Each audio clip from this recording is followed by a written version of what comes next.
Hi, ladies. Hello. I have NJ and I have Glory. Hi, ladies. Hi. It's like we planned to do black-themed conversations today. Yeah. Have you been? Has been the holiday. We took a long break. It's a long break. I mean, I've been good. January, February. I was talking to someone today. Like it was a tough one, but I'm happy. Like I've learned a lot January, February, and I'm happy to be back. I'm happy to be back. I know we have a lot in store for our viewers. Like everything, even me coming to the studio, everything felt so refreshed and renewed. So we found a story in the news that is speaking to. Sadly, we were not on air when the late Herbert Wigwe and his family, his wife and his son, passed. So, I mean, when I saw the story in the report, I thought, okay, this would be a great way to then have some of our 2 cents in the conversation. The family of Herbert Wigwe has shunned the activities of the church in the release of their burial program, as I mentioned earlier. So today we want to discuss the topic handling grief and the question, and then focusing on the Wigwe family's boycott of the RCCG City of Davis Church. I want to understand why.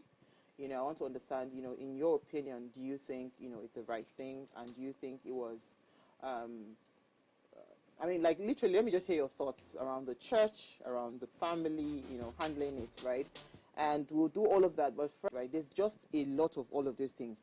But you see, I think where I'm missing Norma's words, consideration, you need to be intentional about being considerate about others, right? And find a balance in that, So I think it's a good day. I don't know. Do you have anything to say about the discrimination? Have you faced discrimination before? Like somebody has looked at you. Who is this? Who is this? Like?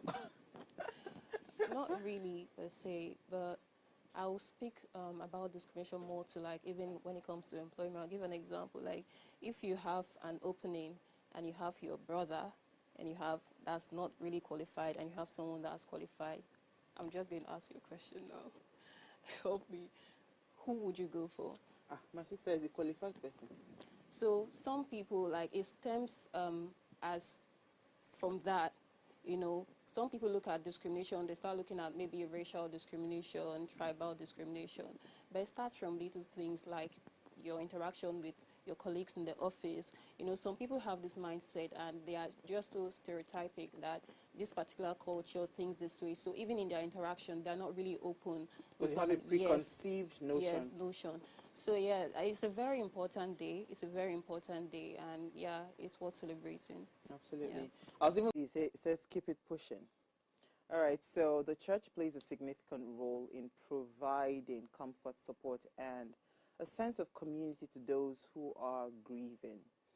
It offers spiritual guidance, practical assistance, and a space for people to come together to mourn. Now remember, of course, they would remember their loved ones, of course, and find solace. Now, Pastor Idowu Iluyomade, alludes that he was, Herbert Wigwe was a very committed member of the church and had profound impact, especially with the, the growth of the church, promoting some of the structural buildings that had, hundreds of millions being pumped in.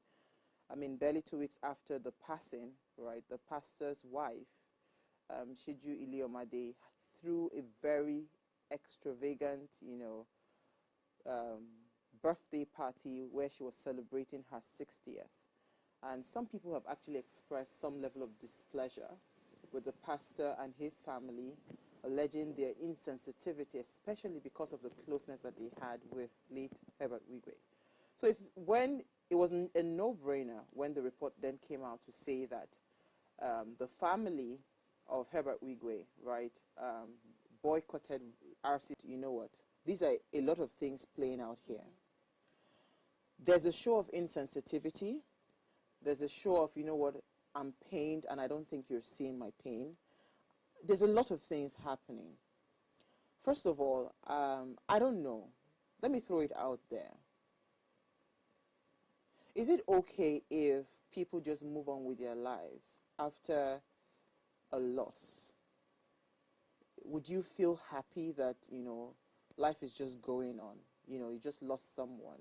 I remember that we were supposed to have like a birthday a fourth year anniversary party for Ways in December. I mean, I remember telling the team that, you know, Gloria just lost her mom and she just did a burial. I think we should just leave this party thing out of it. It's not like we couldn't have done that, but I feel like it would just have been a way to just say, you know, we're with you, even if we're not talking. I don't know how else to stress it. I've had several occasions where I've had to deprive myself of certain level of comfort and all of that, just because something happened and I need to give the person that comfort that, no, yeah, I understand what it is that you're going. I might not be able to do much. So a lot of people's arguments were, I mean, the least you could have done would have been what? Let me come to you, Glory. You know, I share the same sentiment with you. Like you said, when I saw that video, it's not even just the fact that she celebrated the birthday, it's just how extravagant it was. So that's what, like, spread the buzz and people picked it up, you know. And like you said, you have a valuable member of the church. He was not just his wife, his son, he died, and two other people. Like, no matter how much you want to celebrate, how could you not even feel like this person, just to give that person that respect, just even if you must do it, just have a low-key celebration. But it's like rubbing it in their faces. So I'm not surprised that the family had to make such a decision, because any person, I'll come back to myself, you know, in the course of I'm going to share my own personal experience, because I lost my mom last year and I know how I felt, right? So I also feel like that was very insensitive for the pastor's wife throwing such an extravagant birthday party, really. Yeah, if I was the one, right, recalling how I felt, I think I would have still reacted. I mean, I don't know the entire circumstances that led to them making that decision. But just if I have to draw my own decision based on what is out there, I would have reacted the same way. Because if I have my father or mother invested in an organization or a church or whatever it is, and it's still the same thing with you having, even in my case, right, we had a cousin. My dad literally, like, I know how hurtful I felt, because we grew up with him. I know the role my dad played. I know the role my mom played. So that's the reason why I think I will still react the same way the family of Wigwe reacted. So coming to how people handle grief in different ways, you know. But the problem I usually have is how currently it's like we're trying to make everything into a ceremony. We're trying to, like, celebrate everything, you know, undermining people's feeling. Because in the process of trying to celebrate, some people undermine other people's feeling. Let me come back to myself.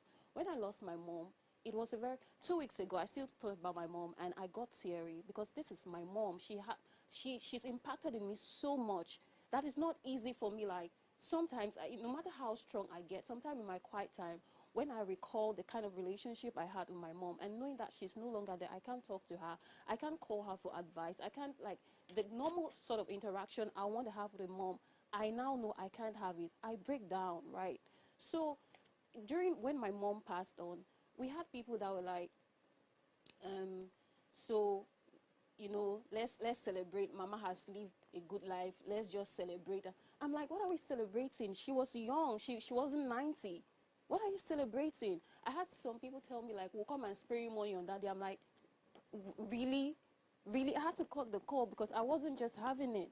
So we've turned to, like, we consider everything as sort of celebration, and people just easily move on. I had someone tell me, like, oh, don't bother, you get over it in a day. Even like the next day, I had people call me and, like, just be strong. It has happened. It has happened.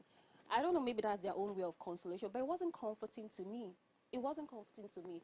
So people have different way of grieving. I feel like when people are grieving, you don't really need to totally understand how that person is feeling at that point. You just have to be there. Just be supportive. No, even if you just have to keep quiet, hold the person's hand, right? Just say you can cry, feel free. But when you start making statements like, you're crying too much now, the person is gone already, no amount of tears will bring the person back, you know, just be fine, you'll be strong. Are you a baby? I had people tell me, like, you're crying too much now, are you a baby? Really? My own mom. I'm gonna cry. I'm going to cry. I'm not going to see her again. So the earlier people understand that people have different ways of grieving, and it's not in your place to really understand how that person is feeling. Just try to support that person the best way you can. Yeah. I've heard those kinds of stories, and it happens all the time. And I'm just wondering that, you know, when things like this happen, the conversation is not really to throw shades at anyone. If things like this happen and you were in that situation, you understand, how do we start to understand that we have to do better? Right? So that it's no longer a thing of, no, let us just put certain kinds of like blanket to say, this is a no-no. You understand? These are the boundaries. These are things you needed to do. We would have as well gone ahead with our hangout or whatever in December. We didn't need to do that. And I don't even think you were aware of any of all of those things. I'm just telling you now. She was not aware. So it was not a thing that I was doing it to so that I can show that I am caring about this person. No. Whether the person is aware of it or not, what's it called? That empathy would account somewhere. It doesn't have to be directly to the party that is involved. You know, there are some things that we have normalized that we need to start going back to. There are some things we have over-normalized, you know. I think mostly, most people just see death like, or maybe, will I say they are just used to seeing tragic things that they've just become so accustomed, because that's how maybe, that's the probably possible reason I want to give myself, like, tell myself that maybe some people are just so familiar with tragic occurrences that it's just one of those things, norm, yes, right? for them. Because I really cannot, because that's what makes us human, for you to have empathy, for you to feel, for some, to consider, like you use the right word, be considerate, right? Even if you've never had that experience before, but sometimes just imagine what this person might be going through, or even if you don't want to, just respect that person, give that person time, just do something to show that this person is being seen, you know, you're being considerate and you understand what's going on. I think it goes a long way. And also another thing is also the fact that we currently, like, burial has just become an opportunity to like celebrate and showcase let's and even show go off and all of that. So like, I was hoping you would not go there. No, I will go there because it happened to, you know, there were people coming from my mom's burial to come and eat. It's just the food. Like, there are people that are literally ready to go to burial because they know they are just going to eat. It was, or is it like the rites and everything? God, during my mom's, I was so dumbfounded, for real. So it's the same thing. Chinelo lost her grandma. Monday, as we bring another great conversation to your screen. Ciao.